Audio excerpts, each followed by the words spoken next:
2026 football বিশ্বকাপ আর খুব বেশি দূরে নেই। সময় যত এগিয়ে আসছে ততই বাড়ছে ব্রাজিল জাতীয় দলকে ঘিরে প্রশ্ন, বিশ্লেষণ আর দুশ্চিন্তা। 5 বারের বিশ্ব চ্যাম্পিয়নদের স্বপ্ন আবারও শিরোপা ঘরে তোলা, কিন্তু সেই স্বপ্নের পথে বড় বাধা হয়ে দাঁড়াতে পারে এমন কিছু জায়গা যেগুলো নিয়ে এখনই নতুন করে ভাবতে হচ্ছে ব্রাজিল কোচ কার্লো আনচেলত্তিকে। বিশেষ করে রাইট ব্যাক এবং লেফট ব্যাক, এই দুইটি পজিশন নিয়ে প্রশ্ন যেন আরও জোরালোভাবে সামনে চলে এসেছে গতকালের একটি চ্যাম্পিয়ন্স লিগ ম্যাচের পর।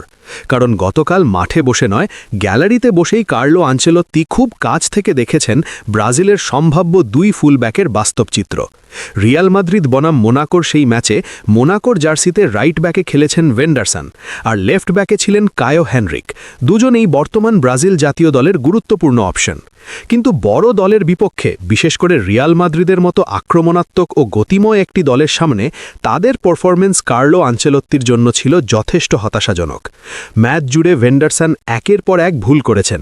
ভিনিসিয়াস জুনিয়রের বিপক্ষে একেবারেই অসহায় দেখিয়েছে তাকে। পরিসংখ্যান বলছে এই ম্যাচে ভেন্ডারসন অন্তত 11 বার নিজের পজিশন ছেড়ে অপ্রয়োজনীয়ভাবে উপরে উঠে গিয়েছেন, যার ফলে ডিফেন্সে বিশাল ফাঁক তৈরি হয়েছে এবং বারবার রিয়াল মাদ্রিদ সেই জায়গা কাজে লাগিয়েছে। অন্যদিকে লেফট ব্যাকে কায়ো হেনরিকের অবস্থাও খুব একটা ভালো ছিল না। তিনি অন্তত 7 বার নিজের পজিশন ছেড়ে অপোনেন্টের ফাইনাল থার্ডে উঠে গিয়েছেন, আর সেই সুযোগেই মোনাকো বারবার কাউন্টার অ্যাটাকে ভুগেছে। Vinicius Junior, Kylian Mbappe, Mastantuono, এমনকি আর্দা গুলারের মতো ফুটবলাররা একের পর এক ড্রিবলে কায়ো হেনরিককে বিট করেছেন, যা একজন আন্তর্জাতিক মানের লেফট ব্যাকের জন্য মোটেও ভালো সংকেত নয়। এই পুরো দৃশ্যটাই গ্যালারিতে বসে দেখেছেন ব্রাজিল কোচ কার্লো আনচেলত্তি। আর বড় দলের বিপক্ষে এই দুই ফুলব্যাকের এমন ভঙ্গুর পারফরম্যান্স নিঃসন্দেহে তাকে নতুন করে ভাবতে বাধ্য করেছে। প্রশ্নটা এখন খুব স্পষ্ট, 2026 বিশ্বকাপের আগে এই দুই পজিশনে ব্রাজিলের প্রপার সলিউশন আসলে কি? আপাতত বাস্তবতা হলো, নিশ্চিত কোনো সমাধান কার্লো আনচেলত্তির হাতে নেই। বিকল্প হিসেবে কিছু নাম অবশ্যই আছে। রাইট ব্যাকে ওয়েসলি ভালো ফর্মে রয়েছে, কিন্তু এখনও বড় দলের বিপক্ষে তার পরীক্ষা হয়নি। দানিলো অভিজ্ঞ, কিন্তু বয়স তার বিপক্ষে যাচ্ছে। পাউলো হেনরিকও বড় মঞ্চে নিজেকে এখনও প্রমাণ করতে পারেনি। লেফট ব্যাকের দিকে তাকালে কায়ো হেনরিকের পাশাপাশি ডাগলাস স্যান্টস, এয়ারটন লুকাস, অ্যালেক্স্যান্ড্রোর মতো অপশন আছে। অ্যালেক্স্যান্ড্রো একসময় ইউরোপের বড় বড় ম্যাচে ভালো পারফর্ম করলেও বর্তমান বয়সে তিনি কি বিশ্বকাপের মতো টুর্নামেন্টের টপ লেভেলের উইঙ্গারদের সামলাতে পারবেন, সেটাও বড় প্রশ্ন। তাই সলিউশন অনেক থাকলেও প্রপার ও নির্ভরযোগ্য সলিউশন এখনও স্পষ্ট নয়। এর ওপর রয়েছে কৌশলগত প্রশ্ন। কার্লো আনচেলত্তি কি ফুল ব্যাকদের দিয়ে আগের মতো আক্রমণাত্মক ওভারল্যাপ করাবেন, নাকি বিশ্বকাপের নকআউট ম্যাচগুলো মাথায় রেখে ডিফেন্সিভ ডিসিপ্লিনকে বেশি গুরুত্ব দেবেন?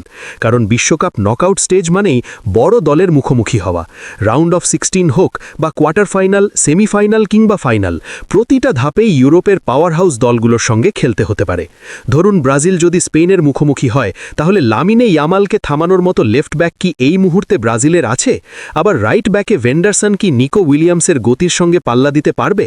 যদি ফ্রান্সের বিপক্ষে খেলতে হয়, এক পাশে কিলিয়ান এমবাপ্পে, অন্য পাশে উসমান ডেম্বেলে, এই দুই দানবীয় উইঙ্গারকে আটকানো যে কোনো ডিফেন্সের জন্যই দুঃস্বপ্ন। ইংল্যান্ডের বিপক্ষে বুকায়ো সাকা, ফিল ফোডেনদের কথাও মাথায় রাখতে হবে। বাস্তবতা হলো, গতকালের ম্যাচে যদি ভেন্ডারসন ও Caio Henrique Vinicius, Mbappe, Mastantuono বা আর্দা গুলারকে সফলভাবে আটকাতে পারতেন, তাহলে হয়তো এই প্রশ্নগুলো এত জোরালোভাবে উঠত না। কিন্তু যেহেতু তারা বড় মঞ্চে বারবার ভুল করেছে, তাই 2026 বিশ্বকাপের আগে ব্রাজিলের ফুলব্যাক পজিশন যে এখনও একটি বড় দুর্বলতা, সে কথা অস্বীকার করার উপায় নেই। এই অবস্থায় আপনারা কি মনে করেন, ব্রাজিল কি এই দুই পজিশনের সমাধান খুঁজে পাবে, নাকি বিশ্বকাপে এই দুর্বলতাই বড় মূল্য চুকাতে বাধ্য করবে সেলেসাওদের? আপনার মতামত অবশ্যই কমেন্ট সেকশনে জানান।